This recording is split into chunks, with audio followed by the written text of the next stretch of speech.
So for a new person who's Mhm. getting into Web3, blockchain world, where they can start it, how they can start using Web 3.0 in their day-to-day lives, where they can start. Right now, actually, when we say Web 3.0, there's a very, you know, few thing that's in production, right? And it's just like this is a term actually we just started using from last, I would say, like 3 4 years maybe. Right? So it's kind of pretty new. The first thing is really kind of learning about all these new technologies, right? And how can we really use it the right way. So there are now like so many forums, and even though these big corporations like Microsoft, Google, they have so many courses, like literally free material you can access, and you can learn about blockchain, AI, Internet of Things, right, metaverse, like all of that. And then of course, in especially in this industry, we need loads and loads of builders, right? So when people, they have knowledge about it, they know what it is, they have kind of some experience using it, then of course they come in and they build those next generation of products, right? And then we will see like a lot more improvement and a lot more products which are built using Web 3.0. Yeah, but I would say just go to these channels where you see all these this material, this you know all these courses, and at least get educated about it, get awareness about it. A lot of people are also scared of Bitcoin, Hmm. because if you are talking about Web 3.0, if you're talking about blockchain, Hmm. there's no way we can't talk about Bitcoin. Yeah, yeah. That is the next digital currency, right? Hmm. What are your views on that? Should we be scared of it? Should we start using it in our day-to-day lives? Okay. Well, I'm into cryptocurrencies, like this whole ecosystem. I'm working in it for like 9 years, and I just love it. I think this is the best decision I made for myself, and I've considered myself being lucky. Do you invest in Bitcoin too? I would not like to say that on a public platform. Should we invest in Bitcoin? Let's just put it that way. I will. I will. This is not a financial advice. Use your own judgment. And but my answer: do I believe in Bitcoin? Do I believe in digital currency? The answer is yes, absolutely.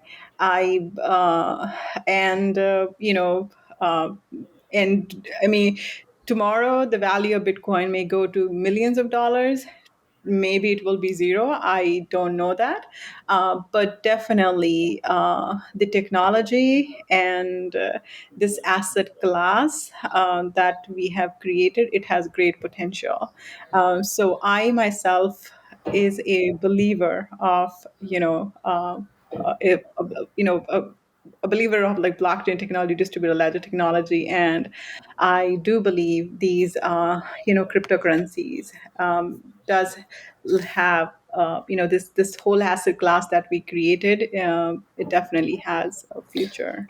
Because a lot of people say that, okay, invest in gold. Uh-huh. It holds value. Yep. But right now, Bitcoin is going down, right?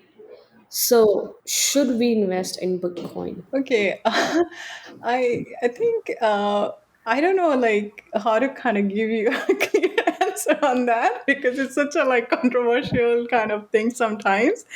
But I think the first thing is, this thing, when we talk about like investment, it goes in gold because it has a real value, right? And investment into stocks, and because of course, again, those stocks are correlated to some specific, Commodity. operation that has a value, right? Then real estate, right? And when we say like, okay, Bitcoin, right? What is the intrinsic value it has, right? Uh, and then it comes to, there's this use case, and you must have, heard like this whole thing you heard of like 1,000 times. When it comes to our dollar we use, it's just a piece of paper. Piece of And paper, now yeah. it is nothing but a number in the computer, right? So, they say like it's, and the way our governments are printing money, Exactly. right? It's the value's going down. Exactly, the value is going down, right?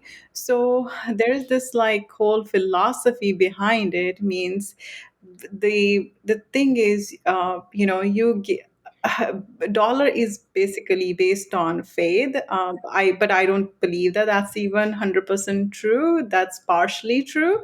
um, then it comes to, means, people when they give value to something, they believe in it, right? And they have faith in it. That's, that's where you kind of like see, okay, it has a value. But and this is just like a, these all philosophical and like long debates you will hear from so many different people, and they talk about it. But why do I like Bitcoin? And why do I invest in it? And I will not say like you should invest or you should not invest, right? That's everyone's personal choice. But to me, the thing is, if we look, baby boomers, they are the richest generation in human history, right? And when they were young, the the access they had to products and to investments, right, that was incredible. Like this whole like hedge fund market, wealth management, all these industries were created that time, for them, and they had incredible opportunities, right? But now, I mean, many baby boomers are already retired, and some going to retire in the next 10 years, right? And this wealth transfer we see in human history, which is from 28 trillion to $30 trillion as per research analyst. That's wealth transfer from baby boomers to coming to millennial, our generation, and then Gen Z, right? So this is where we see like this wealth transfer of like literally 28 to $30 trillion. And the difference I see means something you can't ignore, and you can't ignore the trend. And that trend is, for younger generation, they don't have access to that kind of products anymore where your return is very Wait, good. Of course, still you invest into stock market and you get, 8%, 10%, 16, whatever, right? Like you get, return. But opportunities are not where it's like you have high risk, high reward, and, like exponential growth. That has been stagnated in last few years. uh, so this is where, I mean, something that's just not, ignorable, especially this trend from younger generation and their passion and enthusiasm for digital currencies, digital assets. I last week only I was at mainnet conference, and one thing about this crypto industry means most of the crowd you see who are building this industry, it's really like the younger generation actually leading it. So I think, this is where I do see, for every generation it was different.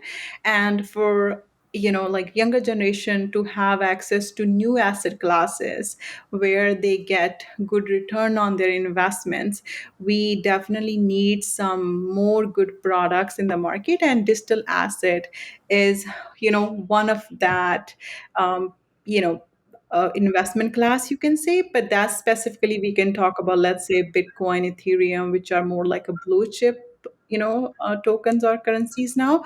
On the other end, actually, when you are tokenizing real world assets, right, that's incredible use case of these tokens. It just brings a lot of value and efficiency into our traditional financial markets. So uh, that's where like it.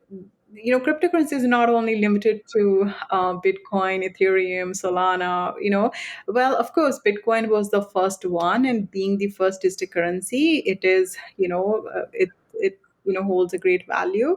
But with these, layer one protocols and new innovations we have been seeing, and tokenizing of real world assets, there's a real use case, and that's where it kind of gave access to younger generation to invest into these new assets, and get good value on their investments. Yeah, and the another example, I mean, uh, 20, 30 years ago, 20, maybe 20 years ago, if someone would have said, will you sit in a cab with some complete stranger, not a cab, like just like literally like complete stranger, people would just freak out and say, no way, like that's not safe at all, right? And will you just go and live at someone's house, right? You never know, right? And that's like that's scary. Unless you're day travel. Yeah, right. And that was a culture 20 plus years ago, right? But today, Airbnb, Uber, Lyft, it's normal. This is what we use on daily basis. Yeah, So I think with time, with new generation, it's constantly evolving, and it's digital assets or digital currencies, evolution of money. It's just one part of that, and we will be using it more and more in the future.